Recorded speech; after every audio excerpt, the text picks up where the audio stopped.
into the Champions League semi-finals. How does it feel? Feels great. Can't really sum it up. You know, we've been amazing over 2 legs, and I'm just so happy to be through. Does it matter more that it was against Real Madrid? Does that make it feel bigger? Yeah, it does, to be fair, because they're a great team, and obviously we beat them at home, and we saw all the stuff that was going on social media and stuff like that, saying that we're going to come back. So, you know, I think we showed great mentality tonight to come here. I felt we were really comfortable from the first minute to the last, and yeah, we showed our quality. So I'm so proud of everyone. Saka! Bukayo, Meeks, Uncle Meeks! You know I love you, I love you so much. What a player, what a guy. Come on, let's bring it home now, eh? Are you an Arsenal fan or not? Because sometimes you are, Bukayo, sometimes you're I don't not. want to tell tales, you. but I do think that Jamie and Micah might owe you an apology tonight. Why? Why? Why?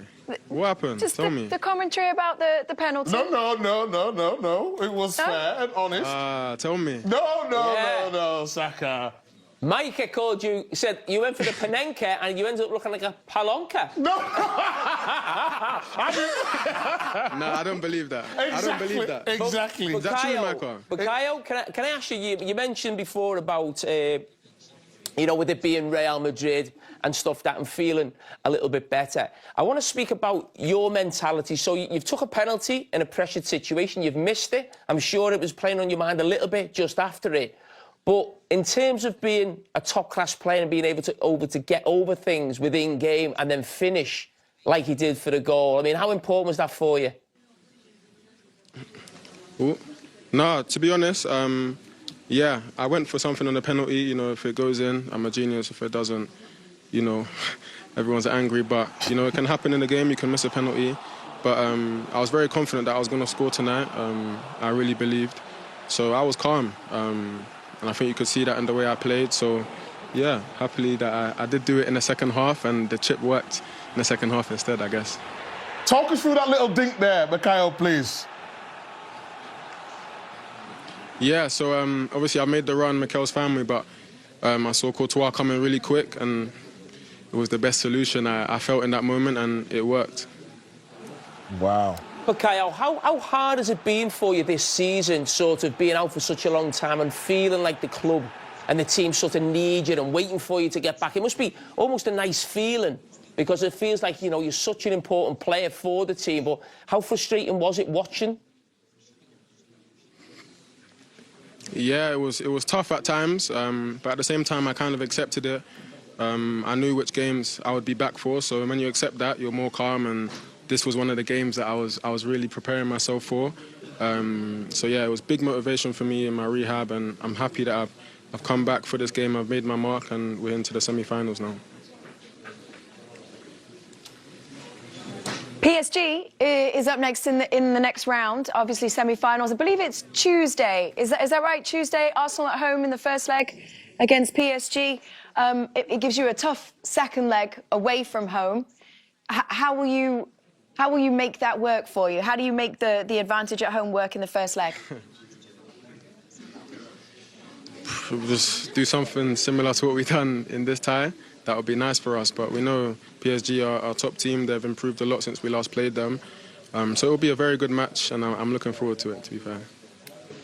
Does it change how you guys move, kind of feel as a team? It's obviously, we talk about often in football like a marquee moment where a team really comes of age. Does this result against Real Madrid feel like that for you guys? I don't really know. I feel like we have respect now. We could see that, you know, in the way they prepared for this game. So we know that we're respected in Europe, but we feel like, you know, tonight is another big step, and we need to keep taking big steps, you know, so that we can try and win something. That's the mentality we have. Yes, sir. Thierry, I'm sure you're very proud of Bukayo tonight. Very proud of him, especially the way he defended. Bukayo, I wanted to talk about, I'm sure you remember the play, and I've said it so many times. A lot of time people praise that back four, but you and Martinelli, the way you defend on the wingers and the way you come back, and you did it at one point. You sprinted back to help Timber when you didn't have to, because he had nobody, and you stopped the ball in the box, and you cheered yourself alone. So for me, forget the penalty, forget the goal, which, by the way, outstanding, and I know the feeling of scoring there. But It's what you do off the ball that impresses me the most. Is just outstanding what you do. Not only you, Martinelli also. So only for that's you can try to chip the ball next time again. Well done. Bukayo, I'll just try again one day. as we let you go, can we just show you very quickly an image that, that I believe it's the Premier League account has posted? Basically identical celebrations, both at the Bernabeu, you and Thierry. Very cool. Cool moment. Was that what you were thinking of when you did it? To be fair, not really, you know. I just wanted to have my own moment, but of course, he's done the same here, so it's nice that we can both share this picture, and yeah, it's nice. Bukayo, are you going to FaceTime Thierry later on? We can have a debrief about the game, what went 100%. well, what do you know, not so good. I spoke to him this morning already, but if he wants to speak again later, I'm going to be up. I'm not going to sleep tonight, if I'm honest. Let's be real. We'll help you enjoy the night. Thank you very much for your time. We're very Good luck, grateful to you. Bukayo. Well done. Congrats. Brilliant. Thank you. Thank you. Thank you. Have a good one. What's up with you? Nothing. Oh, Real Madrid against Arsenal. We want to talk about this game. We want to show you the highlights, the action from this one. So we had an early penalty incident. Arsenal given a penalty. Raul Asensio taking down Mikel Merino. Do you want to take us through this one? Yeah, to be honest, I thought it was quite soft. I mean, you see these in the Premier League all the time, but I understand why it was given. He's holding him and he's away from him. Holds him too long, but yeah, I think it's probably the right decision, but yeah. Sometimes we're given, sometimes we're not. I think it's just probably the timing is holding him, stopped his run. I think it goes down a little bit easily, but yeah, understand why it was given. But could you understand that decision? Nope, I couldn't understand that. I mean, chance to go 4-0 up. The Penenka, Thierry talked about it at half-time, why not go down the middle? But he's full of confidence, and it didn't matter on the night.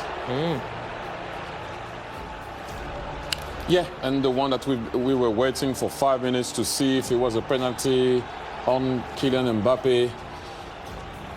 As you're going to see here, they decided that it wasn't enough to be a penalty. We heard Christina talking about it earlier, and I did agree. Yeah. Just didn't agree with not explaining it and the 5 minutes. I guess ultimately it makes no difference, really. But 5 minutes does feel unreasonable. It feels out of proportion. And the lack of transparency, I think, is something you always talk about, Thierry, which just makes the whole process feel very frustrating. That is the thing. That's what I was trying to say to Christina. It's not about that what she's explaining or what I'm talking about. Can we hear what you're talking about? I'm talking about the people in the van. What are you seeing? What are you trying to explain? Can we understand what you feeling or what you saw? We never know. We're here waiting and looking at each other, trying to find out what's happening. It took 5 minutes. It was way too long, and I do want to hear it. You think we should go down to the room and see? Because there must be a process. They're not taking 5 minutes for no reason, are they? But it would be nice, like you said, just to have a little bit of information of what's going on. What do you mean we should go down there? They're next door. No, well, there's one here. You know, VAR's upstairs here for the Premier League. For the Premier League. So we can see how it works. Premier League one upstairs. Oh, it's a I'll have Premier to League know one. that. Yeah. Oh, we just go and say what's up to We're that. in the building every week. Give a little knock. Why not? But I mean, it's difficult because we always criticise. You'll be there tonight. 5 minutes is right. What Thierry says, it's too long. There will be they must be going through all different sorts of processes. We need to know what they're going through. But there's only you're checking offside if the cross comes in, but you only check that after you've checked the foul. As soon as he started checking offside, I thought he must be giving it. Because once I sort of know how it works in that sense. It's right, OK, we're looking at the foul. We think it's a foul. OK, is there anything else involved in offside? That should have been 1 minute. You look at that foul from 2 or 3 different angles. Most people look and think it's not a penalty. Yeah. I don't think it's that difficult. Then you check offside or anything else. And we're moving on. I thought you were supposed to do it a little more smoothly than that. That was a very I abrupt just get end. straight to the point. Move on. All right, cool. Yeah. Well, let's move on with Bukayo Saka then, and this goal. You had wondered whether that penalty, the failed penalty, would kind of stick in his mind, Jamie. No, it obviously didn't, and that's the sign of a top-class player, mentally very strong, not just the ability. But when you think of what he did in the first half in terms of the penalty, He does something similar here, but this is the right situation to do. It's a brilliant finish. A keeper of the class of Courtois, you have to dink it over him, not easy. He's a huge figure in the goal. Initially, we weren't quite sure if it would be given offside, but it wasn't. And listen, big credit to Saka there. When you've got that on your mind in terms of the penalty, as I said, to still have that confidence. Don't forget, he's probably still not back at his 100% best. He's still coming back after a long-term injury, Thierry. Yeah, I just wanted to add something on the goal, and we're going to see the finishing and the pass from Merino. And I want to talk about the passer, Merino, and Bukayo does ever so well here. He flicks the ball first and foremost, Merino. And people say it's not about being a 9 or not. He plays that position ever so well since he has come inside, obviously, to play as a 9. He was very good tonight, Merino. And we all know that Bukayo Saka has that in his locker. We've seen him missing a penalty at the Euro. That didn't bother him, and it didn't bother him tonight. I guess here we go.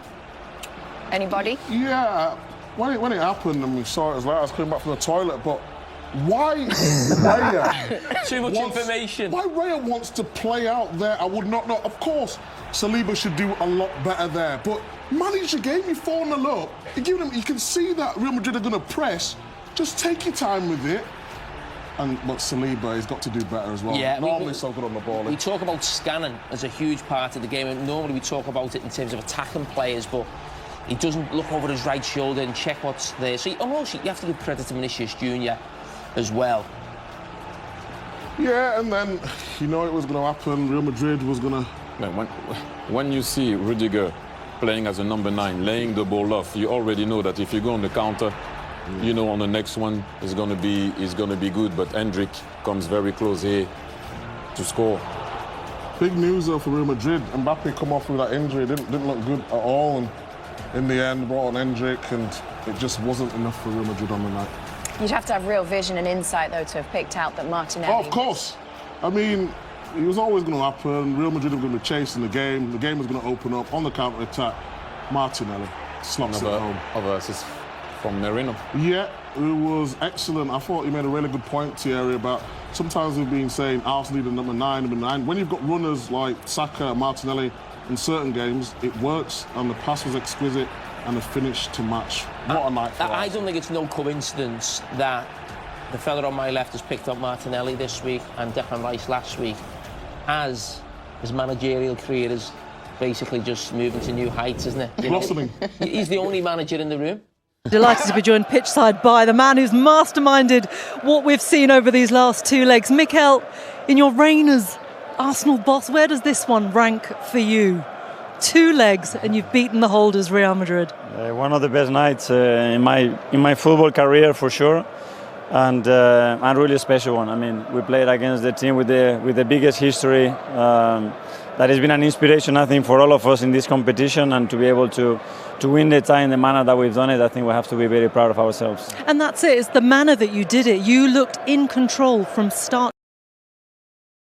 Time in that touchline, so I have no experience before to be in there. And after 2-3 minutes, you realize that anything can happen in this stadium.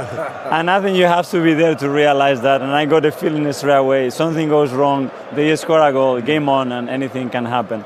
Fortunately, a lot of things went for us, a part of Bukayo's missing the penalty, but I think overall we did what we had to do to win the game. We were talking, I think, listen, in all of our careers, there were moments in our careers, our club careers, where you go, that was a big moment for us that really changed the dynamic and the belief in the squad. Could tonight, over these 2 legs, actually be part of that for you guys? I hope so. Yeah. I think obviously... You sense that feeling? I have that feeling, and obviously the history we have in this competition is so short. It's the 3rd time in our history that we've done what we just done. So we need to build on that, and we are really hungry. We want more. It's a really young team that is very determined, and all these experiences, including me for sure, is going to help us a lot to try to achieve something big. Mikel, Micah was saying, and of course he's won this thing 2 times already, that it's only a quarter-final, by the way. But last year's quarter-final, we went out to Bayern Munich, and in that first leg, we didn't seem to know whether to attack or to sit. The game was 2-2, and this time round, you were so emphatic in that first game. How much have you learned? Are you learning in the Champions League through last season? Are you questioning his tactics last year, are you? Is that what you're saying? Well, it's a difficult situation trying to when be you're negative first about games at home. It's a positive night. Well, I think last season, we started the game really well against Bayern, but then we made 2 crucial mistakes that cost us the penalty and a really sloppy goal. And then, we started to doubt a little bit how to play the next game, and especially the second game against Bayern. I don't think it was good enough. Today, I think, and the game in London, we had a very different mindset. I think. And the semi-final, you've already faced PSG, of course, this year, but they look a different team now. How much are you looking forward to that game? Yeah, I watched the game last night. Another crazy game. So anything can happen in this competition. They are an incredible team. I know the manager really, really well. And let's enjoy tonight and let's start to think about that one soon. And it must be special for you being an old team as well. Yeah. And the fact that you've already beaten them this year. It is, and we have the experience of that. But as you said, I think they are a different team now. They are on an incredible run at the moment. But as well for us. So I think we showed tonight that we can compete against any team. So on one of the individual players, and I know you'd like to talk as a collective more, but Declan Rice over the 2 legs I thought was absolutely outstanding. And the investment you guys have had him, it looks like a snip right now. Yeah, I think tonight he was immense. I think he turned the game around. The moment that the game was 50-50, he got the ball, he turned the game. I think he was immense today. Yeah. I think he made a difference in the time. Lewis Skelly has to be mentioned as well, by the way. I'm sorry. He can't. I'm looking at Saka. his passport. He's not 18. And Timber. He can't be 18. And Timber. Yeah, I know. Yeah, for such a young boy, absolutely Incredible. Yeah, I've got to ask you. You talked about being on the touchline here, and you've. With your Catalan roots and having played for Barcelona, you're probably not that liked here, but they quite like you at PSG. That's going to be a very different experience, isn't it? It is going to be, obviously. I had a wonderful time there, but now the mindset is going to be to prepare well and go through. We want to be in that final. We're going to have to work so hard and do a lot of good things against that team, but we are certainly capable of doing it. It's been an incredible night for you. Really huge congratulations from all of us, Micah. Absolutely. Thank you. Brilliant. Well done. Take care. I think he has to take huge credit.